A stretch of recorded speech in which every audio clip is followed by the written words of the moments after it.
결국은 이제 중개를 이제 토지 공장에서 하시는 분들은 이제 계약이 가장 중요한데, 공장 쪽에서 이제 특이할 만한 내용은 인허가와 관련된 내용이 반드시 들어가 줘야 됩니다.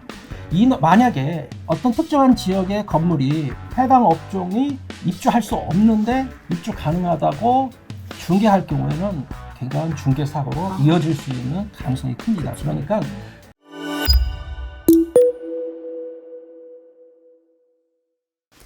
지금 많은 설명을 해주셨는데 대표님, 예. 그 공장 종류가 제조장 외에는 또 어떤 것들이 있어요? 예, 일단은 이제 현업에서 이제 공장을 이제 분류할 때 몇 가지가 있는데, 첫 번째는 이제 단독 공장. 이제 아까도 언급했던 제조장, 그 다음에 이제 산업단지에 속하는 산업단지에 입지한 공장, 그 다음에 이제 뭐 지식산업센터, 그리고 이제 하나의 큰 틀로 이제 물류창고, 이 정도로 크게 구분할 수가 있습니다. 네. 대표님, 그러면 그 공장 종류별의 특징도 한번 알려주세요. 네. 우선 이제 중개업을 하는 입장에서 이제 가장 많은 이제 매도자와 매수자가 이제 있는 그런 공장은 이제 단독 공장이라고 부릅니다. 단독 공장이 이제 중개의 이제 가장 활발한 영역이라고 보시면 됩니다. 이 단독 공장은 이제 토지와 공장이 이제 특정한 몇몇 사람의 같은 소유로 되어 있는 경우를 이제 단독 공장이라고 부르시면 그렇게 알고 계시면 됩니다. 그다음에 제조장은 아까 말씀드렸듯이 이제 특정한 이제 용도 지역, 이제 뭐 계획관리 지역이나 이제 자연 녹지, 생산 녹지 지역의 특정한 평수 이하로 이제 등록이 되어 있는 건축물 이제 제조장도 이제 중개 영역의 큰 틀로 자리 잡고 있고, 그다음에 이제 산업단지 공장은 산업단지라는 이제 국가나 지자체에서 정책적으로 특정한 토지 위에 특정 면적 이상에서 이제 공장이 지어진 경우 이제 이런 게 산업단지 공장이라고 부릅니다. 요거는 조금 단독 공장, 일반 공장보다는 조금 규모가 더 커지는 형태의 공장이라고 보시면 됩니다. 그 다음에 지식산업센터는 워낙 이제 주변에 서울, 수도권, 뭐 지방 할 것 없이 많이 분포하고 있고, 물론 이제 요것도 이제 중개의 한 영역에 이제 해당이 됩니다. 네. 그 다음 이제 물류창고는 이제 2018년 이후 이렇게 이제 온라인과 같은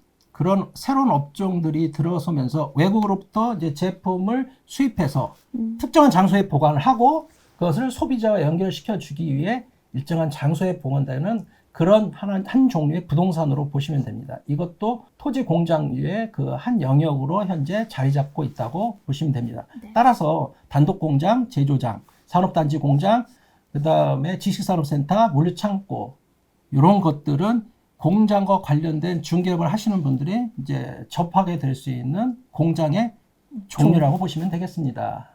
대표님, 네. 공장은 그 어려운 용어들이 많아서, 그러니까 그 안에서 뭐 일을 하시는 분들이 아니라고 하면 초보 중개사나 그 여성 중개사 지금 하고 계시는 분들도 잘 모르는 용어들이 많을 것 같아요. 네. 뭐 당연히 많겠지만 그 중에서 많이 쓰이는 거, 그러니까 간략하게 찝어주실 수 있어요? 예.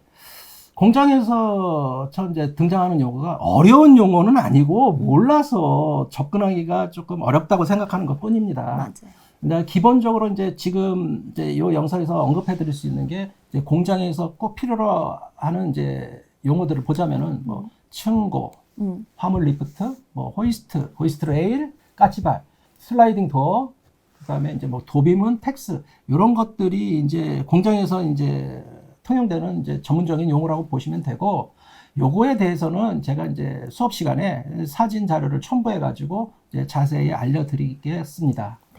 대표님, 예. 네. 매도 뭐 임대인도 당연히 중요하지만 매수나 임차인이 이제 요구하는 조건들이 더 많잖아요. 네, 그렇죠. 그 기본적으로 점검해야 할 사항들이 어떤 게 있을까요? 예.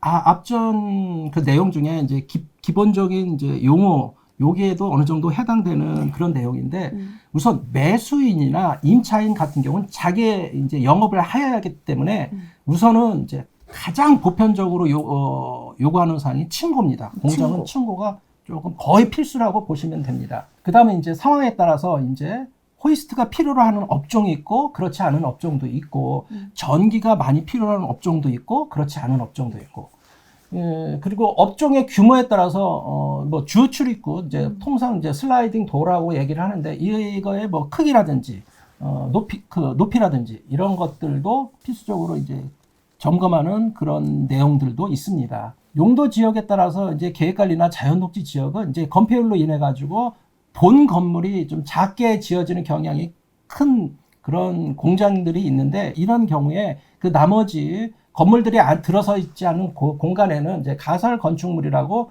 이런 것들이 들어가 있는 경우가 대부분입니다. 따라서 요 가설 건축물도 매수인이나 임차인들이 이제 필요로 하는 하나의 요구사항이라고 보시면 되겠습니다. 그렇다면 공장 창고 그 계약서를 쓸 때는 특약사항에 어떤 내용들을 넣고 또 중요한 사항이 있다고 하면 짧게 좀 예. 알려주세요. 결국은 이제 중개를 이제 토지 공장에서 하시는 분들은 이제 계약이 가장 중요한데, 공장 쪽에서 이제 특이할 만한 내용은 인허가와 관련된 내용이 반드시 들어가 줘야 됩니다.